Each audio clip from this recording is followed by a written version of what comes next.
Halo semuanya, semoga dalam keadaan sehat dan tetap semangat untuk belajar.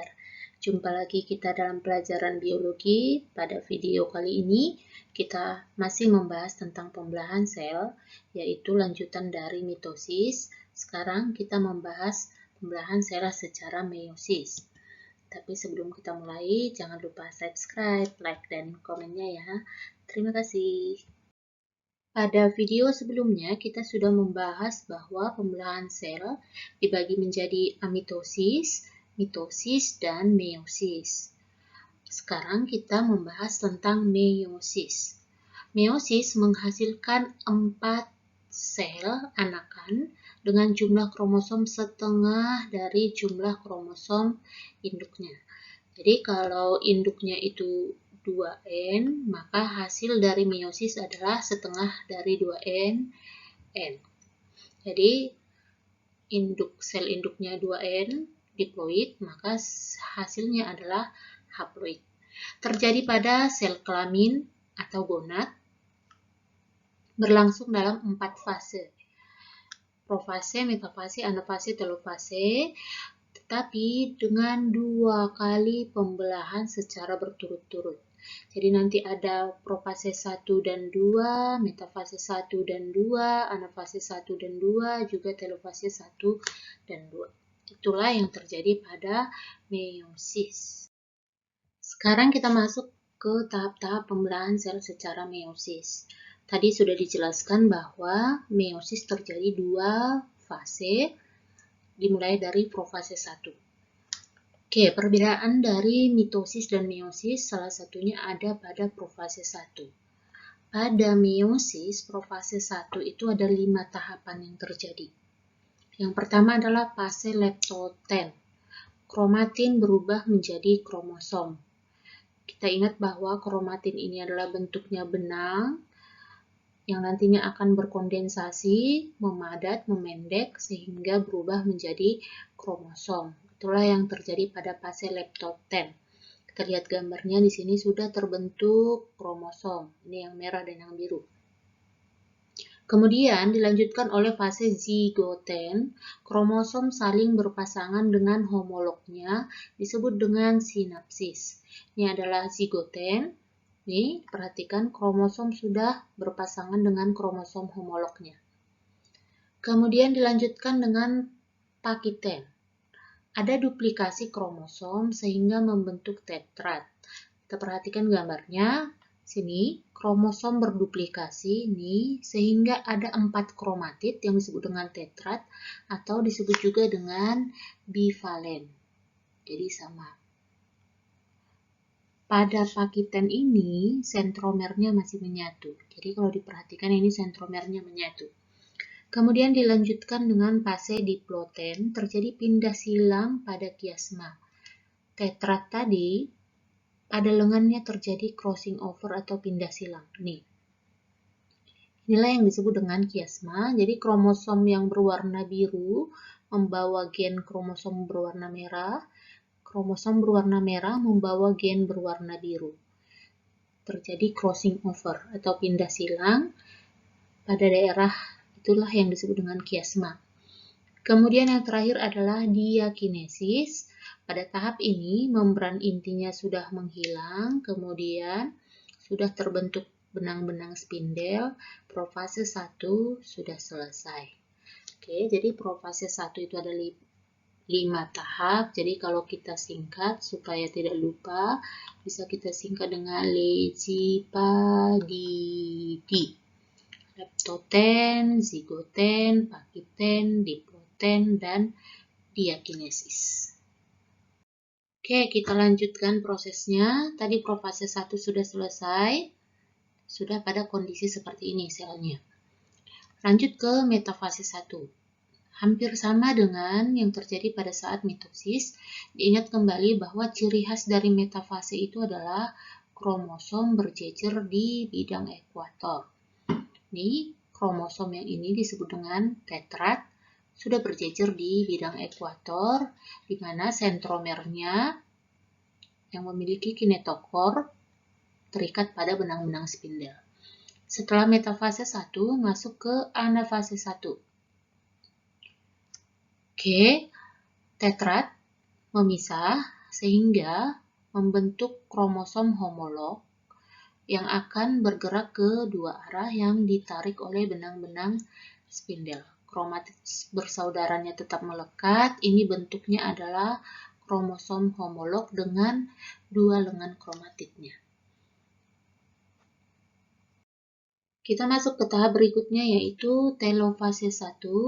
Ketika kromosom homolog sudah mencapai dua kutubnya masing-masing dan diakhiri dengan sitokinesis, yaitu pembagian dua sel menjadi dua sel anakan. Sekarang sudah ada dua sel yang terbentuk, maka akan masuk ke tahap meiosis kedua. Tapi sebelumnya akan terjadi yang disebut dengan interkinesis. Interkinesis ini adalah fase sebelum masuk meiosis 2. Tapi perlu digarisbawahi bahwa interkinesis ini tidak sama dengan interfase. Jadi pada fase interkinesis tidak ada replikasi DNA. Setelah interkinesis selesai, maka diulangi lagi tahap pembelahan sel dimulai dari profase yang kedua. Pada meiosis 2 ini hampir sama persis dengan peristiwa mitosis. Profase 2 dimulai lagi dengan pembentukan benang-benang spindel, kemudian kromosom sudah terbentuk.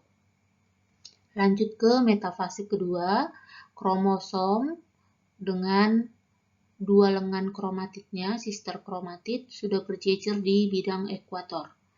Kemudian lanjut ke anafase 2, kromosom dengan dua lengan kromatid tadi memisah sehingga kromatidnya ini masing-masing menuju kutub yang berlawanan.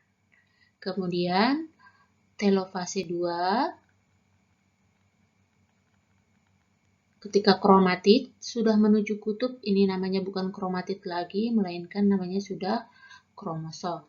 Dan diakhiri dengan sitokinesis kedua, sitokinesis 2, sehingga dihasilkanlah 4 sel yang haploid atau N. Oke, sampai di sini tahapan meiosis sudah selesai. Perbedaan mitosis dengan meiosis. Ada beberapa hal yang perlu digarisbawahi. Yang pertama adalah tujuan. Tujuan pembelahan sel secara mitosis adalah untuk perbanyakan sel. Perbanyakan sel fungsinya untuk apa? Untuk pertumbuhan. Kemudian khusus pada tumbuhan juga untuk membentuk sel gamet, tapi hanya pada tumbuhan. Kemudian sedangkan meiosis tujuannya adalah untuk membentuk sel gamet jantan, sel gamet betina, dan spora pada tumbuhan yang berkembang biak dengan spora.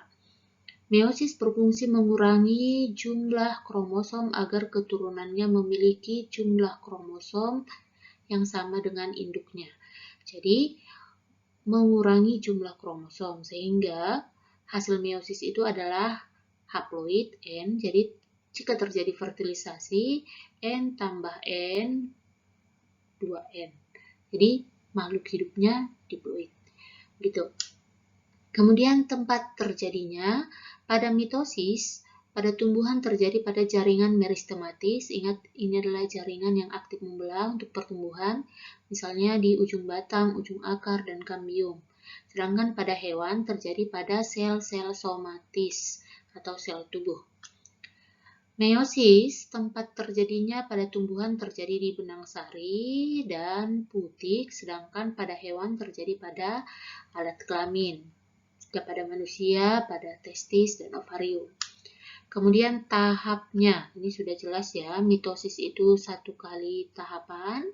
Profase, metafase, anafase, telofase ini jangan dilupakan lagi dan tidak boleh terbalik-balik. Sedangkan mitosis ini 2 kali tahapan, sehingga ada meiosis 1 dan meiosis 2. Kemudian hasilnya, mitosis 2 sel dan kromosomnya sama seperti sel induknya, yaitu diploid. Sedangkan meiosis menghasilkan 4 sel dengan jumlah kromosom setengah dari induknya, haploid. Itulah perbedaan yang perlu digarisbawahi antara mitosis dengan meiosis. Berikutnya adalah gametogenesis atau proses pembentukan gamet yang terjadi secara meiosis. Gametogenesis ini terjadi di organ reproduksi. Ada dua, spermatogenesis pada gamet jantan, pembentukan sperma terjadi di testis, dan oogenesis, pembentukan gamet betina atau ovum, terjadi di ovarium. Sekarang kita perhatikan proses spermatogenesis. Sel primordium atau sel induknya disebut dengan spermatogonium atau spermatogonia, bersifat diploid atau 2N. Pembelahan pertama yang terjadi tidak langsung meiosis, melainkan mitosis yang akan menghasilkan spermatosit primer dan masih bersifat diploid karena pembelahannya mitosis. Oke, kemudian dilanjutkan dengan pembelahan secara meiosis. 1.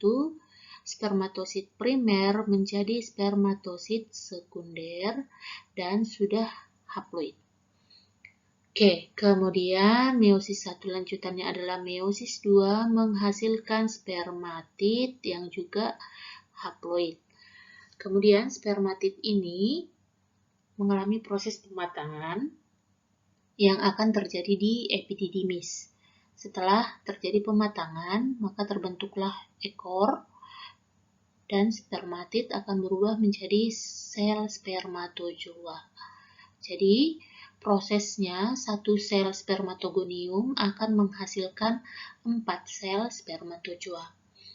Perbedaannya dengan oogenesis, pada oogenesis sel primordiumnya adalah oogonia, prosesnya juga hampir sama, mitosis, oosit primer, oosit sekunder, dan seterusnya. Tetapi pada oogenesis terbentuk badan polar. Ini adalah sel yang tidak fungsional atau tidak berfungsi, sehingga hasil akhirnya hanya membentuk satu sel ovum.